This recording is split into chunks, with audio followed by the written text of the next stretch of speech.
14 ফেব্রুয়ারি উপলক্ষে কোনো প্রকার শয়তানি ক্রিয়াকর্ম করতে দেয়া যাবে না। এলাকায় এলাকায় লিফলেট বিতরণ করবেন, মসজিদ থেকে ইমাম সাহেবদের নেতৃত্বে যুবকদেরকে কাউন্সিলিং করতে বের হবেন।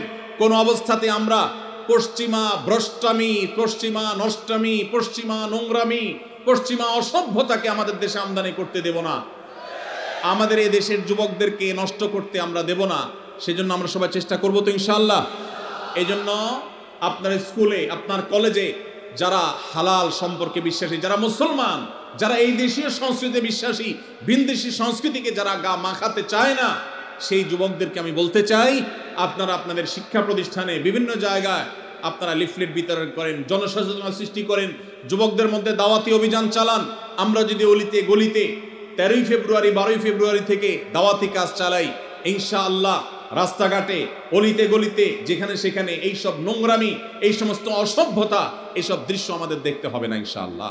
ভ্যালেন্টাইন্স ডে এই সম্পর্কে আপনি গুগল করেন, আপনি এনসাইক্লোপিডিয়া ব্রিটানিকা সহ বিভিন্ন বিশ্বকোষগুলো খোলেন, আপনি দেখবেন যে এটা মূলত এসেছে খ্রিস্টানদের একজন ধর্মযাজক, যার নাম ছিল কি? ভ্যালেন্টাইন। এই ভ্যালেন্টাইন, যে সেন্ট ভ্যালেন্টাইন, সাধু ভ্যালেন্টাইন, খ্রিস্টানদের ধর্মযাজক, তাকে ঘিরে এই দিবসটা গড়ে উঠেছে। এটা একটা সময় খ্রিস্টানদের কাছে তাদের একটা পূজনীয় দিবস ছিল। বহুকাল পর পৃথিবীর বহু দেশে এই দিবস উদযাপন নিষিদ্ধ হয়েছে। অনেক কাল পর ইংল্যান্ডের গিফট আইটেম ব্যবসায়ীরা তাদের ফেব্রুয়ারি মাসে বরফে ঢাকা পরিবেশে গিফট আইটেমের ব্যবসাকে চাঙ্গা করবার জন্য, বেচা কিনা হয় না এটা বাড়াবার জন্য, এই ভ্যালেন্টাইন্স ডেকে তথাকথিত ভালোবাসা দিবসের মোড়কে এটাকে বাজারজাত করেছে তাদের ব্যবসায়িক ধান্দা।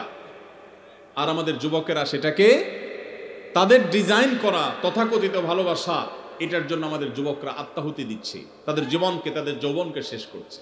ভাইরা, এই যে টেলিভিশন চ্যানেলগুলোর, এক শ্রেণীর টেলিভিশন চ্যানেল দেখবেন, এক শ্রেণীর মিডিয়া দেখবেন, যারা আপনাদেরকে হারাম সম্পর্ক করার জন্য নানাভাবে উদ্বুদ্ধ করে, প্রেরণা দেয়, উৎসাহ দেয়, এরা সব আমাদের এই দেশের তরুণদের সবচেয়ে বড় শত্রু। এই ভ্যালেন্টাইন্স ডে, এটা কি এই দেশের, এই মাটির কোনো সংস্কৃতি? এই মাটির সংস্কৃতি না। পশ্চিম থেকে আমদানি করা এই সংস্কৃতিকে আমাদের দেশে যারা চাপিয়ে দিচ্ছে, তাদের বিরুদ্ধে আমাদের প্রত্যেকটা মানুষকে সজাগ, সতর্ক থাকতে হবে, সংগ্রাম চালাতে হবে। যদি সংগ্রাম না চালান, আপনার সন্তান, আপনার পরবর্তী বংশধর, আপনার জেনারেশন, তারা নষ্ট হবে, তারা ধ্বংস হবে, চরিত্রহীন হবে, লম্পটের পথ বেছে নিবে। আর কবরে আল্লাহ আপনাকেও শাস্তি দিবেন যদি আপনি তাদের চরিত্রকে হেফাজত করবার কোনো উদ্যোগ গ্রহণ না করেন। ভাইরা আমার, আমাদের এদেশের মানুষের নিজস্ব সংস্কৃতি আছে। এদেশের হিন্দু, এদেশের মুসলমান, এদেশের বুদ্ধ, এদেশের সকল ধর্মের মানুষ বৈবাহিক সম্পর্কের মাধ্যমে নারী পুরুষের সম্পর্ককে বিশ্বাস করে। এটা এদেশের সব ধর্মের মানুষের ধর্মীয় একটা সংস্কৃতি। সকল ধর্মের মানুষের ধর্মীয় সংস্কৃতির বিরুদ্ধে পশ্চিম থেকে আমদানি করা এই অপসংস্কৃতিকে যারা চাপিয়ে দিতে চায়, তারা আমাদের তরুণদের সবচেয়ে বড় শত্রু। যুবক ভাইরা, আমাদের শত্রু এবং বন্ধু পরখ করতে ভুল করলে চলবে না। যারা আপনাদের ইমানি তেজকে শেষ করতে চায়, মনে রাখবেন, এই হারাম রিলেশনে যারা জড়ায়, তারা ইবাদতের স্বাদ পায় না, ইবাদতের তৃপ্তি পায় না, দাম্পত্য জীবনে সুখ শান্তি পায় না, তাদের জীবন ধ্বংস হয়। ভাইরা আমার, আমাদেরকে এগুলোর বিরুদ্ধে সংগ্রাম চালাতে হবে। আল্লাহ আমাদের সবাইকে তৌফিক দান করুন। আমরা সবাই আমাদের চরিত্রকে হেফাজত করবার চেষ্টা করব তো ইনশাআল্লাহ। ভাইরা আমার, আপনারা দেখতে পাচ্ছেন নাটক সিনেমার নামে, নোবেল উপন্যাসের নামে এই অবৈধ সম্পর্ককে স্বাভাবিক করার একটা চেষ্টা ভয়াবহ আকারে দিন দিন বেড়ে চলেছে। আপনারা দেখেন, আজ থেকে 20-30 বছর আগেও আমাদের এই দেশে, গ্রামে তো বটেই, এমনকি শহরেও, কেউ কারোর সাথে বিবাহ বহির্ভূত রিলেশন বা সম্পর্ক করে, এটা যদি জানতে পারে, সমাজের প্রত্যেকটা মানুষ ছিছি করত। ঠিক না ভাই? ঠিক। অথচ আজকের বাংলাদেশে আপনারা দেখবেন অনলাইনে অফলাইনে বিভিন্ন প্রতিষ্ঠানে রসিকতা করে মজা করে গার্লফ্রেন্ড বয়ফ্রেন্ড এই শব্দগুলোকে ইজি করে দেওয়া হয়েছে, ঠিক না বেটি? এখন যুবক যুবতীরা ছেলেমেয়েরা পরস্পরকে তার গার্লফ্রেন্ড তার বয়ফ্রেন্ড এরকম পরিচয় করিয়ে দিতে বা এই শব্দগুলো ব্যবহার করতে ন্যূনতম কোনো ইতস্তত বোধ পর্যন্ত করে না। লাজ লজ্জা তুলে দেওয়া হয়েছে, যুবকদের জড়তাকে শেষ করা হয়েছে। এর ফলশ্রুতি কি? পশ্চিমে তাকান, পূর্বে তাকান, পরিবার ব্যবস্থাপনা মুখ থুবড়ে পড়েছে, সংসার শেষ হয়ে গেছে, মানুষ বিবাহ করার টেন্ডেন্সি হারিয়ে ফেলেছে। সেখানে সন্তান জন্মের হার কমতে কমতে এমন ভয়াবহ আকার ধারণ করেছে, পৃথিবীর প্রত্যেকটা উন্নত দেশ সন্তান জন্মের দেওয়ার জন্য সরকারিভাবে প্রণোদনা দিয়ে, পুরস্কার দিয়ে, টাকা পয়সা দিয়েও সন্তান জন্মের হার বাড়াতে পারছে না। দেশ চালাবার মতো তরুণ জন্ম হচ্ছে না। কারণ মানুষ যখন বিবাহ বহির্ভূত সম্পর্ক করে সেখানে ভোগটাই মুখ্য থাকে, বিবাহের মধ্যে ভোগ মুখ্য থাকে না, বিবাহের মধ্যে ভালোবাসাটাই মুখ্য হয়ে যায়। এবং বিবাহ বহির্ভূত সম্পর্কের মধ্যে প্রেম আর ভালোবাসা এগুলার জিগির যতই বলুক, মুখে যতই প্রেমের আর ভালোবাসার জপুক, বাস্তবে তাদের উদ্দেশ্য আর মতলব থাকে তাদের একে অন্যের সাথে হারাম সম্পর্ক করে হারাম ভোগ করা এবং উপভোগ করা। আপনি এজন্য দেখবেন যারা হারাম সম্পর্ক করে এই মানুষগুলোর মধ্যে এই প্রবণতা আছে যে ভালোবাসি ভালোবাসি বলতে বলতে মুখ দিয়ে দেখবেন সারাদিন ফেনা তুলে ফেলছে, অথচ কয়দিন পরে দেখবেন একজন আরেকজনকে ছেঁকা দিয়ে আরেকজনের সাথে হাঁটা দিচ্ছে। স্বামী স্ত্রী নিজেদের মধ্যে এত বেশি ভালোবাসি জিকির করে না, কিন্তু বৈধ স্বামী স্ত্রী একজন আরেকজনের জন্য ঠিকই জীবন দেওয়ার চেষ্টা করে। আল্লাহ তাআলা এই নাপাক নোংরা ভালোবাসা নামের প্রেমের নামের এই নোংরামি থেকে আল্লাহ তাআলা আমাদেরকে বেঁচে থাকার তৌফিক দান করুন। যারা বৈধ জীবন সঙ্গীকে নিয়ে সুখী হতে চান, ভালোবাসা প্রকৃত অর্থেই ভালোবাসাকে যারা ফিল করতে চান, অনুভব করতে চান, তারা তাদের যৌবনকে এখন থেকে হেফাজত করার সংগ্রাম চালাতে হবে। চেষ্টা করা যাবে তো ইনশাআল্লাহ। আপনার স্কুলে আপনার কলেজে যারা হারাম সম্পর্ক করে, হারাম সম্পর্ককারীদের দৌরাত্ম্য এমন বেড়েছে যে এখন কেউ যদি হারাম সম্পর্ক না করে তাকে নিয়ে পর্যন্ত ওই চরিত্রহীনেরা উপহাস করে। অতএব আপনারা যারা চরিত্রকে রক্ষা করতে পেরেছেন আল্লাহর শুকর আদায় করবেন এবং এই অবৈধ রিলেশন, অবৈধ সম্পর্কের বিরুদ্ধে আমাদের সংগ্রাম চালাতে হবে। ভাইরা আমার, যারা অবৈধ সম্পর্ক করে তারা দেখবেন ভালোবাসা প্রকাশের নাটক, অভিনয় যত রকম আছে সব করে, কিন্তু এর বেশিরভাগই হলো ফেক এবং ভুয়া। আমি এটাকে বলি মেয়েদের ক্ষেত্রে, অনেক মেয়েদের ক্ষেত্রে, আমি সবার কথা বলছি না, অনেক মেয়েদের ক্ষেত্রে বিবাহ বহির্ভূত সম্পর্কের মধ্যে ভালোবাসা এই প্রেম, এই অভিনয় হলো মূলত চাইনিজ এবং ফুচকা খাওয়ার ধান্দা। আর ছেলেদের মধ্যে, বেশিরভাগ ছেলে মেয়েদের মধ্যে যারা বিবাহ বহির্ভূত সম্পর্ক করে তাদের এই প্রেম খেলার মূল উদ্দেশ্য হলো শয়তানি এবং বদমাইশি করা, তাদের লাম্পট্য করা হলো মূল উদ্দেশ্য। অতএব এই চরিত্রহীন এই যে আপনার যুব সম্প্রদায় গড়ে তোলার এক চেষ্টা চলছে, এটা যদি থামাতে না পারি আমরা, তাহলে আমাদের পরিণতি হবে ওই উন্নত দেশগুলোর মতো।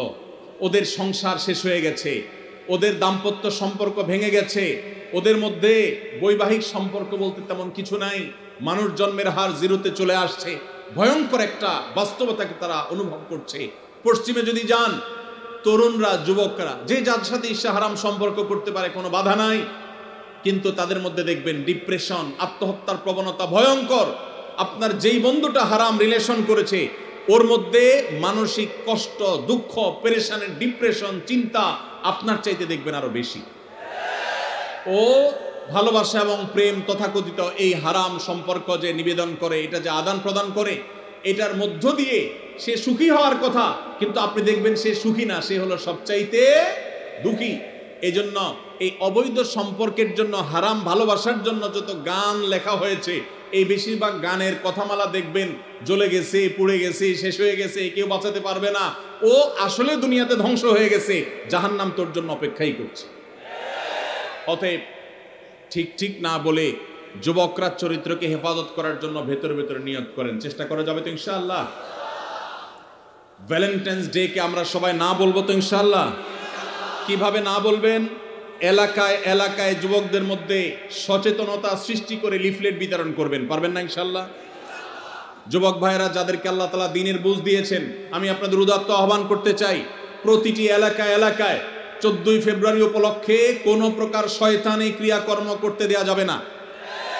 এলাকায় এলাকায় লিফলেট বিতরণ করবেন। মসজিদ থেকে ইমাম সাহেবদের নেতৃত্বে যুবকদেরকে কাউন্সিলিং করতে বের হবেন। কোনো অবস্থাতে আমরা পশ্চিমা ভ্রষ্টামি, পশ্চিমা নষ্টামি, পশ্চিমা নোংরামি, পশ্চিমা অসভ্যতাকে আমাদের দেশে আমদানি করতে দেব না। আমাদের এই দেশের যুবকদেরকে নষ্ট করতে আমরা দেব না। সেজন্য আমরা সবাই চেষ্টা করব তো ইনশাআল্লাহ।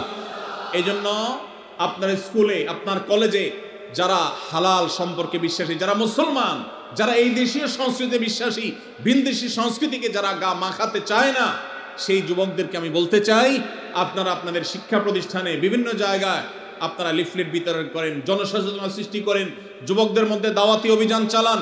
আমরা যদি অলিতে গলিতে 13ই ফেব্রুয়ারি 12ই ফেব্রুয়ারি থেকে দাওয়াতি কাজ চালাই, ইনশাআল্লাহ রাস্তাঘাটে অলিতে গলিতে যেখানে সেখানে এইসব নোংরামি, এই সমস্ত অসভ্যতা, এইসব দৃশ্য আমাদের দেখতে হবে না ইনশাআল্লাহ। আর যদি মনে করেন যে না আমি নিজে বাঁচলাম, আমার আর দেখার দরকার নাই, তো আপনার সন্তান, আপনার ভবিষ্যৎ বংশধর, তাদেরকে আপনি জাহান্নামে রেখে যাচ্ছেন, মনে রাখবেন। তাদের জন্য ভালো পরিবেশ দরকার আছে না নাই? যদি ভালো পরিবেশের দরকার হয়, তাহলে সেক্ষেত্রে আমাদের নড়ে চড়ে বসতে হবে, দায়িত্বশীল ভূমিকা পালন করতে হবে। শুধু ওয়াজ শুনে গেলে হবে না। আমি আইন হাতে তুলে নিতে বলছি না, খবরদার কেউ আইন হাতে তুলে নেবেন না, কিন্তু এলাকায় এলাকায় এই নষ্টামি যারা করে তাদেরকে আগে থেকে দাওয়াত দিবেন, অন্যায় কাজ থেকে, অসৎ কাজ থেকে বাধা প্রদান করবেন। কারা কারা রাজি আছেন হাত তুলেন দেখি। আল্লাহ আমাদের সবাইকে এই নষ্টামি বন্ধ করার তৌফিক দান করুন।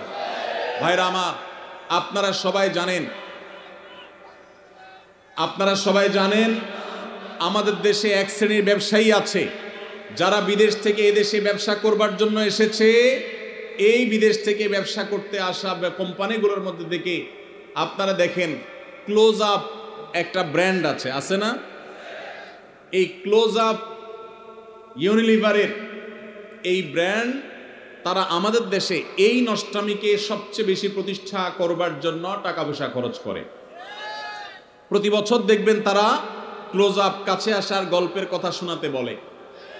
এই কাছে আসার গল্প বলতে, কোনো সন্তান পড়ালেখা থেকে দূরে সরে গেছে, সে আবার সুপথে আসছে, পড়ালেখার পথে ফিরে আসছে, সেই যুবকের গল্প তারা শুনতে চায় না। কোন যুবক বাবা মার সাথে রাগারাগি করে বাসা থেকে বের হয়ে চলে গেছে, সে আবার বাবা মার কাছে আসছে, সেই সচ্চরিত্রবান যুবকের গল্প তারা শুনতে চায় না। কোন স্বামী তার স্ত্রীর সাথে অভিমান করে সরে গেছে, দূরে চলে গেছে, আবার তারা স্বামী স্ত্রী মিলেমিশে গেছে, ভুল সবাই একে অন্যটাকে স্বীকার করে নিয়ে তারা আবার থাকা শুরু করেছে। এই যে কাছে এসেছে, একটা সংসার ভাঙার পর আবার জোড়া লেগেছে, এই কাছে আসার গল্প তারা বলে না। তারা কোন কাছে আসার গল্পের কথা বলতে চায়? তারা বলতে চায় আমাদের যুবকরা হারামের কাছে, জাহান্নামের কাছে, অবৈধ রিলেশনের কাছে যাওয়ার গল্প যেন শোনায় সেজন্য। তাহলে এরা কি আমাদের বন্ধু না শত্রু? এরা কি আমাদের বন্ধু না শত্রু? যেই যুবক বাপমা থেকে দূরে সরে গেছে, সেই যুবক বাপমার কাছে ফিরে আসলে এই কাছে আসার গল্প আমাদের জন্য সুখকর। যেই যুবক পড়ালেখা ছেড়ে নষ্ট পথে চলে গেছে, সে সেই পথ থেকে ফিরে এসেছে, এটা আমাদের জন্য সুখকর। যেই যুবক মাদকের দিকে চলে গেছে, সে মাদক ছেড়ে আবার সুস্থ জীবনে ফিরে এসেছে, এটা আমাদের জন্য আনন্দের। যেই স্বামী স্ত্রীকে রেখে চলে গেছে, যেই স্ত্রী স্বামীকে রেখে অভিমান করে চলে গেছে, সে আবার ফিরে এসেছে, এই কাছে আসার গল্প আমাদের জন্য সুখকর। কিন্তু ক্লোজ আপ এবং এই জাতীয় যে সমস্ত কোম্পানিগুলো আমাদের যুবকদের ইমানের চেতনাকে ধ্বংস করবার নীল নকশাকে তারা বাস্তবায়ন করতে চায়, তারা এই সমস্ত কাছে আসার গল্প শুনতে বা শোনাতে চায় না। তারা চায় আমাদের যুবকদের হারামের কাছে যাওয়ার গল্প শোনাতে। হারামের কাছে যাওয়ার গল্প শোনাতে যারা আমাদের যুবকদেরকে উদ্বুদ্ধ করে, যারা যুবকদেরকে উস্কানি দেয়, এই তথাকথিত কাছে যাওয়ার পরের যে গল্প, কোন যুবক হারাম সম্পর্ক করতে গিয়ে, তথাকথিত কাছে আসার গল্প রচনা করতে গিয়ে তার পড়ালেখার জীবন শেষ হয়ে গেছে। কোন যুবক হারাম পথে আসতে গিয়ে, হারামের কাছে আসতে গিয়ে বাবা মার সাথে সম্পর্ক শেষ হয়ে গেছে। কোনো মানুষ হারাম সম্পর্ক করে হারামের অবৈধ সম্পর্কের কাছাকাছি যেতে গিয়ে তার বৈধ স্ত্রীর সাথে তার ডিভোর্স হয়ে গেছে। এই তথাকথিত কাছে আসার গল্পের পরের যে ঘটনাগুলো, সেগুলো আর তারা আপনাকে বলতে বলবেন। আপনাকে বলবেন, যুবক কিভাবে তুমি কাছে এসেছো হারামের, সেই গল্প শোনাও। সেগুলো দিয়ে তারা ভ্যালেন্টাইন্স ডে, অর্থাৎ খ্রিস্টানদের সাধু ভ্যালেন্টাইন্স ডে, যেটাকে না জেনে না বুঝে মুসলিম যুবকেরা তথাকথিত ভালোবাসা দিবস মনে করে যেটাকে উদযাপন করে খ্রিস্টানদের কাজ করছে, সেই দিবস উপলক্ষে তারা সে সমস্ত গল্পকে নাটক আকারে টেলিভিশন উপস্থাপন করে। মুসলিম নামধারী ন্যূনতম আত্মসম্মান বোধ থেকে সম্পূর্ণরূপে মুক্ত, যাদের মধ্যে কোনো আত্মমর্যাদা নাই মুসলমান হিসাবে, এরকম নামধারী মুসলমানেরা সেই সমস্ত তথাকথিত ভালোবাসার নাটককে তারা উদযাপন করে, সেগুলোকে তারা উপভোগ করে, সেগুলো দেখে তারা মজা নেয়। এটা ইমানের সাথে যায় না। আপনি ইমানদার হলে আপনার ইমান হরণকারী এই আয়োজনকে আপনি কখনো অ্যাপ্রিসিয়েট করতে পারেন না। এই বিদেশিরা আমাদের দেশ থেকে প্রত্যেকটা ঘরে ঘরে এদের পেস্ট, এদের সাবান, এদের আইটেমগুলো বিক্রি করে আমাদের ঘর থেকে তারা চাঁদা তুলে তারা বিদেশে নিয়ে যাচ্ছে। আবার আমাদেরই টাকা আমাদের কাছে বিক্রি করে যে টাকা তারা ইনকাম করে, সেটা দিয়ে আমাদের সমাজে তারা বিষ, এটা তারা 14 দিকে ছড়িয়ে দিচ্ছে। অতএব এদের বিরুদ্ধে আমাদের দাঁড়াতে হবে কি হবে না? এরা যদি এই সমস্ত শয়তানি কর্মকাণ্ড না ছাড়ে, আল্লাহর জন্য এদের এই আইটেমগুলো আমরা বর্জন করতে পারবো তো ইনশাআল্লাহ?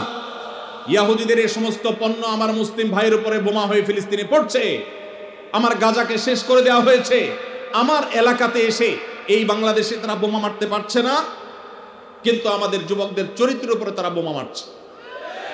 অতএব এদের পণ্য কেনা থেকে আমরা বিরত থাকবো তো ইনশাআল্লাহ?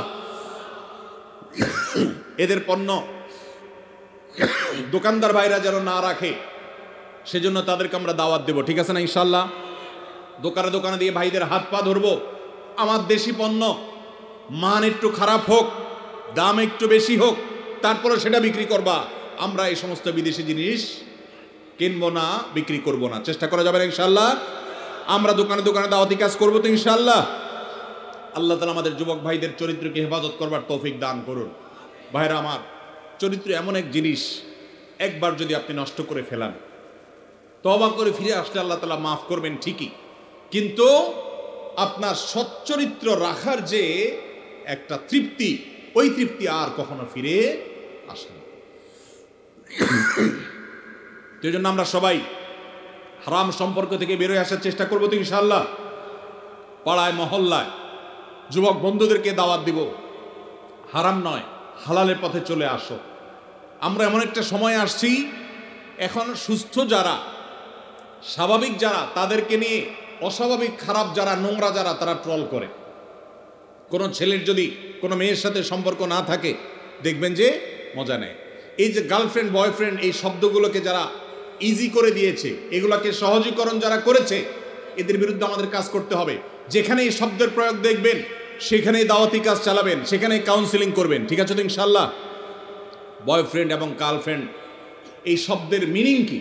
এই শব্দের মিনিং হলো একজন দুশ্চরিত্রবান নারী এবং পুরুষ। গার্লফ্রেন্ড কারোর থাকা মানে হলো সেই ছেলে দুশ্চরিত্রবান, কারোর বয়ফ্রেন্ড থাকার মানে হলো সেই চরিত্রহীন। এই লাম্পট্যকে যারা শিল্পে পরিণত করেছে, তাদের বিরুদ্ধে আমাদেরকে জাগতে হবে, জাগাতে হবে ইনশাআল্লাহ। সবাই জাগবেন তো ইনশাআল্লাহ? সমাজকে জাগাতে হবে ভাইরা। আমাদের এই সমাজে স্বামী স্ত্রী এই শব্দের সাথে আমরা পরিচিত ছিলাম আজ থেকে 20-40 বছর আগেও। কারোর হারাম সম্পর্ক আছে এটা জানলেই বলা যাইতো না, বলার মতো অবস্থা ছিল না। আর এখন অনায়াসে, নির্দ্বিধায়, বাধাহীনভাবে একে অন্যের সাথে পরিচয় করাচ্ছে তার গার্লফ্রেন্ড, তার বয়ফ্রেন্ড। তার মানে সে একজন চরিত্রহীন, তার দুশ্চরিত্র কর্মের সঙ্গী, সেই পরিচয় দিচ্ছে খুল্লম খোলা। এটাকে কতটা ইজি করে ফেলা হয়েছে। আপনারা যে নাটক দেখে মজা নেন, আপনারা যে সিনেমা দেখে মজা নেন, আপনারা যে উপন্যাস পড়ে মজা নেন, এই সবগুলোর খোলাসা কথা দেখবেন একটাই, যে হারাম সম্পর্ক করো। সব গল্পের মূল কথা একটা না, হারাম সম্পর্ক করা। আমাদের যুবকদেরকে যেখানে সংগ্রামী করা হবে, যুবকদের চেতনাকে যেখানে ধার করা উচিত, আমাদের যুবকদেরকে যেখানে সংগ্রামী এবং চেতনাদীপ্ত করা উচিত, তাদের তেজ বৃদ্ধি করা উচিত, সেখানে তাদেরকে শেখানো হচ্ছে অবৈধ সম্পর্কের কথা। ভাইরা আমার, এই অপশক্তি, এটা আস্তে আস্তে আমাদের শিক্ষা প্রতিষ্ঠানগুলোকে গ্রাস করে ফেলেছে, আমাদের সমাজগুলোকে শেষ করে ফেলেছে। আমরা যদি এখনো সজাগ না হই তাহলে আর কখন সজাগ হব? অন্তত এই যে ভ্যালেন্টাইন্স ডে আসছে, এটাকে কেউ ভালোবাসা দিবস বলবেন না আল্লাহর ওয়াস্তে, এটাকে ভালোবাসা দিবস বলবেন না। ভালোবাসা দিবস এটা নয়, এটা হলো অবৈধ সম্পর্ক, লাম্পট্য এবং বদমাইশি এবং চরিত্রহীনতার দিবস। কারণ কোন বিবাহিত স্বামী স্ত্রী তাদেরকে দেখবেন না 14 ফেব্রুয়ারি উপলক্ষে তারা ভালোবাসা আদান প্রদান করতে। 14 ফেব্রুয়ারির সকল ভালোবাসা আদান প্রদান এগুলো সব হলো অবৈধ ভালোবাসার আদান প্রদান। 14 ফেব্রুয়ারির তথাকথিত ভালোবাসার আদান প্রদান এগুলো সব হলো চরিত্রহীনতার আদান প্রদান। আল্লাহ তাআলা আমাদের সবাইকে এটার বিরুদ্ধে সংগ্রাম করবার তৌফিক নসিব করুন। চেষ্টা করবেন তো ইনশাআল্লাহ। যেসব যুবক ভাইয়েরা হারাম সম্পর্কে জড়িয়ে গেছেন তাদেরকে আমরা বিনীতভাবে আরজ করতে চাই, আল্লাহর ওয়াস্তে এ হারাম সম্পর্কে থেকে বের হয়ে আসেন। আল্লাহ আমাদের সবাইকে আমলের তৌফিক দান করুন। জাযাকুমুল্লাহু খায়রা ওয়া আখিরু দাওয়ানা আলহামদুলিল্লাহি রাব্বিল আলামিন।